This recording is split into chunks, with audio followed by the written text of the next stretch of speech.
All right, in AP Calculus, self-check 2.2, here we go. We had 5 questions, that's 10 minutes. The most outer house that I'm seeing here is a powerhouse. This 2/3 is going to come down in front when I'm taking the derivative. By the way, it is asking for the derivative and then plug in 0. Those are the instructions. So when I take the derivative, I'm going to have f prime of x is equal to the 2/3 comes down in front, and I'm going to leave the inner alone, x squared minus 2x minus 1. And then I was a power of 2/3. This is going to go down to a power of negative 1/3.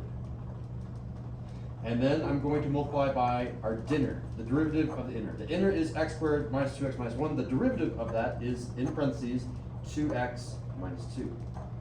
Now, I'm going to plug in 0 to every single one of these x's. So this x, this x, this x, all of those are going to 0. That's going to be 2/3 times the quantity of 0 minus 2 times 0 minus 1, all to the power of negative 1/3, times 2 times 0 minus 2. Simplified, that's going to be 2/3 of, this is going to be negative 1 to the power of negative 1/3, times negative 2. How do you do negative 1 to the power of negative 1/3? Well, the answer is it's negative 1. How do I know that? So, you are allowed to do the cube root of either positive or negative number. If it's a cube root of positive or negative 8, then you can say that if it was positive, it goes to positive 2. If it was negative, it goes to negative 2. You are allowed to do negatives.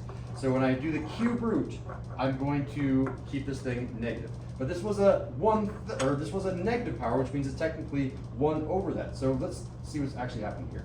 Negative 1 to the power of negative 1/3 is really the same thing as 1 over the cube root of negative 1, which is really equal to 1 over negative 1, which is equal to negative 1. So this evaluates to negative 1, equivalent of just scribbling all of that out. A negative times a negative is a positive. 2 times 2/3 is 4/3. The correct answer here is a positive 4/3. I got that food. No. Okay.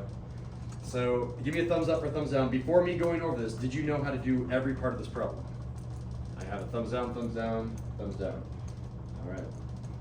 Number 2, we have that function. We have log house, natural log, and I have this square root that I will need to anti-radical. So I'm going to say that I'm going to have like a 1 out front to make myself have an easier time. I'm not plugging in anything, I'm just taking the derivative. Don't plug in anything.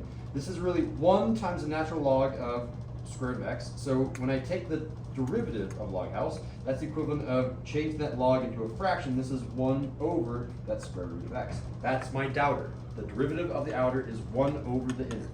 And then don't forget your dinner, the derivative of square root of x. I don't know how to do that yet, so I'm going to change the square root of x into x to the 1/2. It's really a powerhouse. When I take the derivative of this x to the 1/2, this is the derivative of this inner, the derivative of this inner. The dinner here, the 1/2 is going to come down in front, and I'm going to be multiplying by 1/2, and then I multiply by x to the power of, this 1/2 goes down to negative 1/2. So this is going to be x to the power of negative 1/2. Putting everything together will give us the following. I have 1 over square root of x still up front. This is going to be multiplied by 1 over 2 square root of x. So I skipped a few steps, but this x is going to go to the bottom. It's going to go to the denominator because of the negative power. It will become x to the positive 1/2 on the bottom. When I have x to the power of 1/2, that's the same thing as having a square root of x. From here, you have to be able to multiply the square root of x times the square root of x. And as a key little thing, did you know that if I do the square root of 2 times the square root of 2, I get the square root of 2 squared? Yes, you could say it's the, here, let me make this problem even easier. Let's make this the square root of 3 times the square root of 3. The way that I do this is I do the square root of 3 squared. This square and this square root will cancel each other out, leaving me with just 3. The shortcut here is whenever I do square roots that are the same, multiply them by each other, it's the equivalent of getting rid of a square root. So if I multiply a square root of x by a square root of x, this is going to be equal to 1 over x. Don't forget the 2. So my derivative is just 1 over 2x. I'm looking for that one. Looks like it's C. All right, thumbs up, thumbs down. Did you know how to do number 2? Giorgio's kind of Alden, kind of. Diego, kind of. Yeah, you got a bit of it, but maybe not all of it. That final little simplification back here is a lot of algebra that we might not have reviewed. Was that the tricky bit? Yeah, everyone's on their heads. All right. Moving on to number 3. I'm taking the derivative and plugging in pi over 3. I have trig house. So if I take the derivative of sine always switches to cosine. So this is f prime of x is equal to cosine.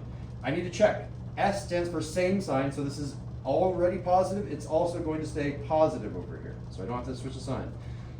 All right, that was cosine of x. Don't forget your dinner. The derivative of the inner in this case is 1, so we could have forgotten that. It's okay. X is the inner, the derivative of x is 1, so that's why our dinner is 1.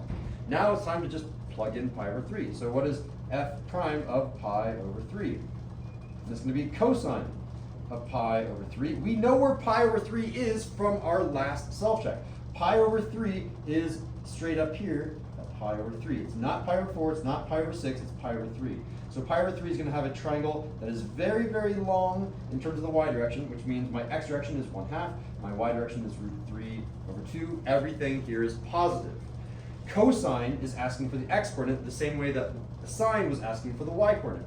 The x coordinate of this triangle is positive 1/2. That's the final answer here. There's no number out in front like we had in the last case, so this is just purely 1/2. Correct answer here is B. How well did you know how to do number 3 before I went over this? Did you know everything? You got a thumbs up, thumbs up. Good job, guys. Pat yourself on the back. That was a hard question. You got it. All right. Then we get to the truly nasty questions, 4 and 5. Let's take a peek at number 4. So I have that log house with an e house with another inner. I have an inner here. The inner is all of this stuff. The inner is this negative 3x. So let's be very careful. It's telling us take the derivative, then plug in 0. So again, just like before, I have a 1 times the natural log. The natural log is going to turn into a fraction. So really, my doubter here is going to be 1 all over that inner of x plus 4 plus e to the negative 3x.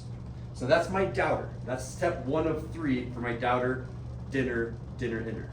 Now I'm going to multiply by the derivative of the inner. And by the way, when I say all this entire quantity is going to be multiplied by this entire quantity. So what do we have for the dinner? The derivative of x is 1. The derivative of 4 is 0. The derivative of e to the negative 3x is e to the negative 3x because e house is your favorite house. You rewrite it. But this specifically, only this e to the negative 3x has an inner of negative 3x, which means just this e to the negative 3x gets multiplied by its derivative of the inner, the derivative of the inner, which is negative 3. This negative 3 does not get distributed into this 1. It only gets distributed into this e. Be very, very careful here. This negative 3 was the inner of this e house. It was not the inner of that 1. Only multiply those two together. Many people make the common mistake of saying, oh, you go like this because you do doubter, dinner, inner. The dinner, inner only applies here, so the correct way of writing my parentheses would look like this. There we go. All right, now I need to plug in 0. I've taken the derivative, I plug in 0. So let's go ahead and do that immediately. When I do that, I'm going to get 1 over 0 plus 4 plus, and then let's be careful here. E to the power of negative 3 times 0. 3 times 0 up here is going to be 0. Any number other than 0, any number to the power of 0 is 1. This evaluates to 1. Okay, that is going to be multiplied by 1 plus, and again, we're going to ignore the 0. I'm onto this e to the negative 3x. This is e to the negative 3 times 0. As I said, 3 times 0 is 0, and any number to the power of 0 is 1, which means this is going to be 1 times negative 3. There are the two pieces that I'm going to be multiplying together. So if I simplify this a little bit, the denominator down here is going to be 5. The numerator up here, 1 times negative 3 is negative 3. Negative 3 plus 1 is negative 2. Correct answer here is A.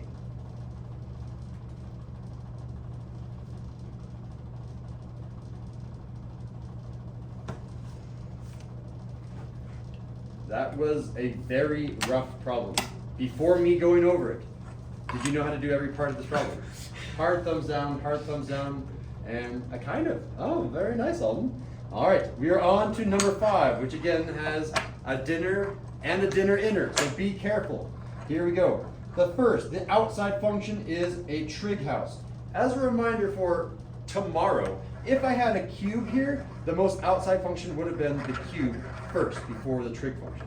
So let's go ahead and do the trig function now. I'm going to have sine changes into cosine. I should have talked about my instructions. Take the derivative, don't plug in anything. So taking the derivative of sine turns into cosine. Leave the inner alone, e to the negative x. Done and done. Now I'm going to multiply my doubter by my dinner. My dinner is the derivative of e to the negative x. That's e house is the same, e to the negative x. Done and done. Then I'm going to multiply by my dinner inner, the derivative of this inner. The derivative of this negative x is a negative 1. So my final answer should have a negative. So let's go ahead and see which of these have a negative. B, C, and D are all immediately canceled out because of my dinner inner being negative. I have a choice between A and E because both of them have a negative out front from this negative 1. Which of them is the correct answer? The one that has this e to the negative x. The correct answer is E. Before me going over number 5, how well did you know everything? Was it a thumbs up, thumbs down? Should I start doing fist of 5s on these? Before me going over this on a fist of 5, how well did you know how to do number 5? A 3, 5, 3. All right. Oh, Now go ahead and tally your about- results. Yeah. Tally your results. And I should have said this last time, but in the top right, how many did you get correct out of 5? Show me your fingers. Even if you guessed them, you still get the points because even on the AP test, you can guess. Okay, we've gone down quite a bit. A 1, oh my goodness, a 4 and a 1. I kind of did this when you were doing, like, I didn't have time to finish this one, so I just, like, did it while you were checking, so it's really like a 3. Okay. But I, like, knew how to do it, and it was easy, so Please. like, it was the only one I actually understood. But- That's excellent. All right, so please make sure, I forgot to cover it in self-check 2.1, but in the top right, how many correct out of 5 did you get for 2.2? In 2.1, how many correct out of 4 did you get? You need to have that in the top right to keep track of your records. Tomorrow we'll be doing self-check 2.3 and 2.4. You didn't take lunch, Cal.